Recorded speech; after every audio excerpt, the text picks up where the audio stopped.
In this video, you are going to learn how to build a committed worship team with clear and effective communication.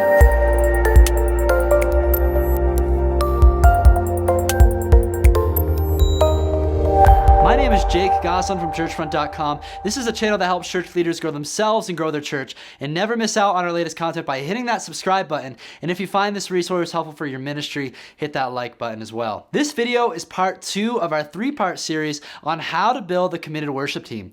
One of the most difficult challenges worship leaders face is building and developing a team of volunteers who are willing to put in the time and effort to achieve excellence in worship ministry.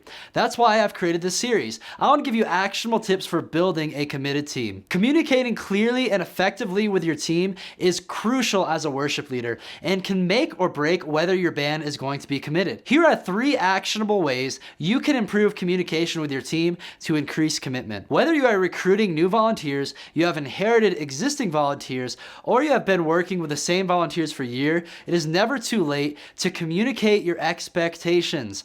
For new recruits, create a list of expectations for being a member of the band. A lot of worship leaders wish that their band members would put in adequate preparation time in every week, but most worship leaders do not make this expectation clear, nor do they give their volunteers ideas for what adequate preparation looks like. It is your responsibility to consistently guide them and remind them of your expectations. If you have not already done this, I want you to take 10 minutes and write down your expectations for your band members. Do not be afraid to list things that even may seem a little much for the average church volunteer. For example, what if you had the expectation that they memorize their music every week? A lot of worship leaders think this is too much to ask of their musicians. I would argue that putting limits on your team's potential is a huge mistake. Setting the bar high is the only way to avoid complacency and mediocrity. So write a list of expectations that reflect your vision and dreams for your team. Then I want you to reflect on that list and ask yourself how often, if ever, you have communicated these things to your team. Chances are you never have. If you want your team to be committed, you have to give them something to which they are going to commit themselves. Make those expectations abundantly clear and always remind your team of them. Thanks to modern technology and the internet, we have access to a plethora of tools to communicate clearly and effectively with our worship team. One tool you must use for communicating with your team is Planning Center Online. Planning Center Online is the premier software service for planning worship services and communicating with volunteers. If you're still planning your worship services and volunteer scheduling with spreadsheets and group emails, you have to start using Planning Center. Go to their website and you can get started for free. Once your Planning Center account is set up, you'll be able to communicate effectively with your team. Here are a few of my favorite communication tools in Planning Center. First, you can manage all of your volunteers' contact information in the People section of the website. It is crucial to have that information in one central, secure location that is easy to access. My second favorite feature is scheduling. Rather than keeping a schedule in a spreadsheet which is prone to errors, Planning Center keeps track of who is playing on a given week and makes automatic updates on whether someone has declined or accepted a request to serve. The third reason Planning Center is so powerful for volunteer management is the ability to set up automated email reminders. If you schedule your musicians far in advance, this is incredibly useful because you can automatically notify them of their scheduled date a few days in advance to ensure they are not caught off by guard by a service time they committed to a few months ago.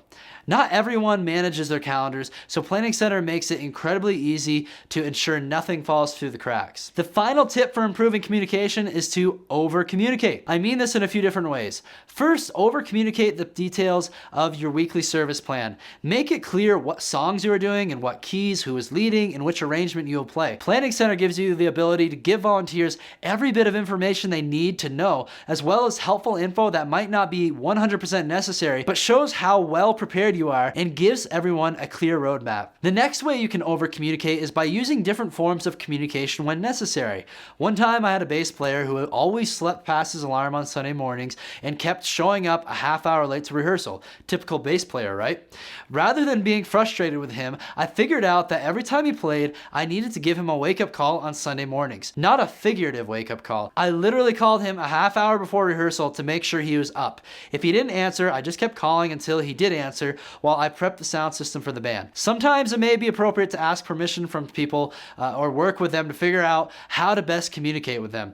In this case, the bass player was okay with me giving him a wake-up call. The third sense I mean when I say over-communicate is to keep your band in the know about your visions, dreams, and where you want to take the ministry. As a younger worship leader, I often had big plans and dreams to improve our ministry. I made sound system upgrades. I switched us over to using a click and backing tracks. I automated our lyric slides, video backgrounds, and lights. While all these upgrades were beneficial to the ministry, they were sometimes too shocking for people to take in without a prior heads up. And I did not do a good job at keeping them in the know. I have learned that over-communicating your vision is the best way to earn trust with your team and ultimately their commitment. Communication is key to fostering an environment of commitment from your worship team. First, ensure you communicate expectations to your band. Second, utilize tools like Planning Center to organize and execute clear communication. And thirdly, over-communicate. Clear and regular communication is key to effectively leading your team and getting them to buy into your vision as a worship leader. Apply these principles and you'll help them take a step toward being more committed team members. I hope you found this video helpful for your ministry and it gives you a few actionable tips for communicating with your team. Share your love and opinions in the comments below and share this with other worship leaders if you think it can help their ministry as well. Don't forget to subscribe to the Churchfront channel to continue to receive content that'll help you grow yourself and grow your church.